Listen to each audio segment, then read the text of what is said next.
ঈদের দিন সবাই যেরকম খুশি থাকে ঠিক সেরকম আমিও খুশি ছিলাম। রান্না করেছিলাম, গোসল করে বাচ্চাদের নিয়ে ওয়েট করতেছিলাম। ঈদের আনন্দটা এভাবে নষ্ট হয়ে যাবে আমি কখনোই ভাবিনি। সবই তো ঠিক ছিল, তাহলে কেন এমনটা করলা তুমি? ঈদের দিন সবাই যেরকম হাসি খুশি ঠিক আমিও সেরকম হাসি খুশি ছিলাম। রান্না করে গোসল করে বাচ্চাদের নিয়ে ওয়েট করতেছিলাম। আমার স্বামী গোসল করে ঈদের নামাজ পড়তে গেছে, এখনো ফিরেনি। আমার 2 ছেলে মেয়ে, আমাদের বিয়ে হয়েছে 10 বছর হয়ে গেছে। 10 বছর পর সে আমার হাঁটুর বয়সে একটা মেয়েকে বিয়ে করে আনলো। তাদের নাকি বিয়ে হয়ে গেছে আরো অনেক আগে, তাই ঈদের দিন তাকে বাড়িতে আনলো। এভাবে আমার 10 বছরের সংসার আর একটা ঈদের আনন্দ আমাকে কতটা কষ্ট দিল সে হয়তো অনুভব করেনি। আমার জীবনে আর কোনোদিন হয়তোবা ঈদের দিনটা আর ভালো কাটবে না। আমার 2টা বাচ্চাকেও ঈদের দিনের আনন্দ থেকে বঞ্চিত করলো। আমাকে যখন সে বলল, একটা ভুল করে ফেলেছি, আমি বিয়ে করেছি, তুমি মেনে নিও, নিয়ে আমরা সুন্দর করে সংসার করি। কথা শোনার সাথে সাথে আমার পায়ের নিচের মাটি যেন সরে গেল। তখন মনে হয় আমি আর আমার মধ্যে ছিলাম না। আমি কোনো কথা বলিনি, চুপ করে তার কথাগুলো শুনেছিলাম। মনে হচ্ছিল সে কত সহজে কথাগুলো বলে দিতে পারলো।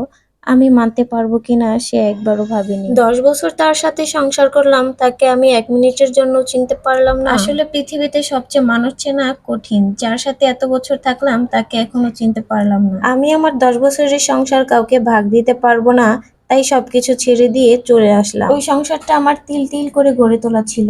অনেক কষ্টের একটা সংসার ছিল আমার। কিভাবে একজনকে নিয়ে আমি এই সংসার করব? আপনারা বলেন তো। কোনো মেয়ের পক্ষে মেনে নেওয়া কখনোই সম্ভব না। আমার মনে হয় না কোনো মেয়ে এইটা মেনে নিতে পারবে। কখনোই কারো স্বামীর ভাগ কেউ কাউকে দিতে চায় না, সংসারের ভাগও না। সেখানে আমি কিভাবে পারবো আপনারাই বলুন। তাই সেই দিনই আমি আমার বাচ্চা দুটো নিয়ে চলে আসলাম বাবার বাড়ি। কোনো কিছু না ভেবেই। কি হবে সেটা এখনো ভাবিনি, তবে আল্লাহ যা করবে ভালো কিছুই করবে। এতটা ভরসা নিয়েই বাবার বাড়িতে চলে এসেছিলাম। তবে আমার জীবনে অনেক কঠিন সময় পার করতে হবে সেটা বুঝতে পারছি, আর জীবনে অনেক ঝড় তুফান আসবে। সবকিছু অপেক্ষা করে আমাকেই মেনে নিতে হবে, চলতে হবে, কষ্ট করতে হবে, এটা আমি খুব সহজে বুঝে গিয়েছি। আর আল্লাহই জানে আমার বাকির জীবনগুলা কিভাবে কাটবে। অনেক কষ্ট হচ্ছিল চলে আসার সময়, সবকিছু ছেড়ে। কিন্তু এই ছাড়া আমার কাছে কোনো উপায় ছিল না। কি করব? নিরুপায় হয়েছিলাম তখন। আমি তো আর নিজের তিল তিল করে গড়া সংসারটা আমি নিজের চোখে অন্য মেয়েকে দেখতে পারবো না। তাই আমি নিজেই চলে আসলাম দুটো বাচ্চা নিয়ে। পুরুষ মানুষ যে এক নারীতে আসক্ত না সেটা জানলাম, আর বুঝতেও পারলাম খুব সহজে। পুরুষ যদি এক নারীতে আসক্ত হতো তাহলে 10 বছরের সংসারের স্মৃতি, সব ভালোবাসা ভুলে গিয়ে কিভাবে আরেকটা মেয়েকে বিয়ে করতে পারে, তাও আমার থেকে দ্বিগুণ কম বয়সের মেয়ে। 2টা বাচ্চারও কি মায়া পড়লো না? পুরুষ মানুষ আসলেও কখনো এক নারীতে আসক্ত হতে পারে না। আমাদের তো সুখের সংসার ছিল, তাও কেন তাকে বিয়ে করতে হলো? এখন আমার বাচ্চা দুটোর ভবিষ্যৎ কি হবে সেটা নিয়ে আমাকে ভাবতে হবে। অনেক লম্বা একটা জীবন পার করতে হবে আমার দুটো বাচ্চা নিয়ে। ওদের মুখের দিকে তাকিয়ে আমার বাকিটা জীবন পার করে দিতে হবে। আমাকে নিয়ে আমি আর এখন ভাবি না। তবে তার বাচ্চা দুটো দায়িত্ব নিতে চাইছিল, কিন্তু আমি দিইনি। কারণ আমার বাচ্চা আমি চাই না যে কষ্ট পাক। তাই আমি আমার বাচ্চা দুটোকে নিয়েই চলে এসেছিলাম। আমি আমার বাচ্চার ভবিষ্যতের কথা আমিই চিন্তা করব সবসময়। কারো দরকার নেই, সে সুখে থাক আরেকটা বউ নিয়ে।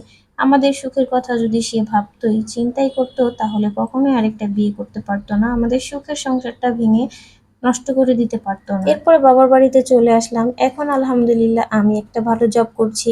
পাশাপাশি আমার ছেলে মেয়েদেরকে নিয়ে ভালো আছি। ভালো স্কুলে লেখাপড়া করাচ্ছি।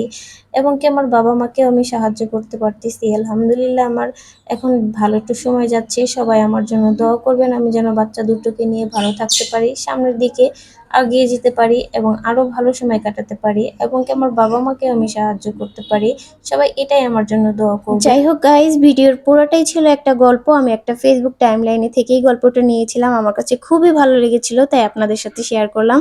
আর যদি ভিডিওটি ভালো লাগে থাকে অবশ্যই লাইক কমেন্ট করবেন, আর আমার চ্যানেলটা সাবস্ক্রাইব করতে কিন্তু একদমই ভুলে থাকবেন না। আর নতুন নতুন ভিডিও দেখতে চাইলে অবশ্যই কমেন্ট বক্সে জানাবেন, আমি গল্পের ভিডিওগুলো আপনাদের সাথে শেয়ার করব। আর এটা গল্প বললে একদমই ভুল হয়ে যাবে। আমাদের সমাজে এবং কি আমাদের চারপাশে এরকম ঘটনা প্রতিনিয়তই ঘটতে থাকে।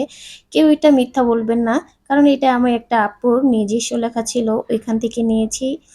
আর আজকে রান্না করেছিলাম পাবদা মাছের ভুনা আর কি, সরি আমার উচ্চারণে ভুল হচ্ছে, কথা বলতে একটু সমস্যা হচ্ছে। আমার এখানে প্রচুর নয়েজ আসতেছিল আর পাখিদেরও শব্দ ছিল। যদি কোনো জায়গায় যদি কথায় বা ভাষায় ভুল ভ্রান্তি থেকে থাকে তাহলে অবশ্যই ক্ষমার দৃষ্টিতে দেখবেন। দেখে অবশ্যই আমাকে ক্ষমার দৃষ্টিতে রাখবেন। আপনারা সবাই দোয়া করবেন যেন আমি চ্যানেলটা অনেক বড় করতে পারি। আর ভিডিওটি ভালো লাগলে অবশ্যই লাইক কমেন্ট করে রাখবেন আর সাবস্ক্রাইব করতে ভুলে থাকবেন না। এই তো আপনাদের সাথে গল্পটা শেয়ার করতে করতে আমার পাবদা মাছের ভুনাটাও প্রায় রান্না শেষ হয়ে গিয়েছে। টমেটো দিয়ে আজকে শুধু হালকা একটু ঝোল করে পাবদা মাছের ভুনাটা করেছিলাম। তারপরে হচ্ছে এই তো ধনিয়া পাতা দিয়ে চেয়েছিলাম আর কি, ঝোলটা একটু বেশি রেখেছিলাম কারণ ভুনা তো ঝোল হয় না, তারপর আমি একটু ঝোল রাখার চেষ্টা করেছিলাম।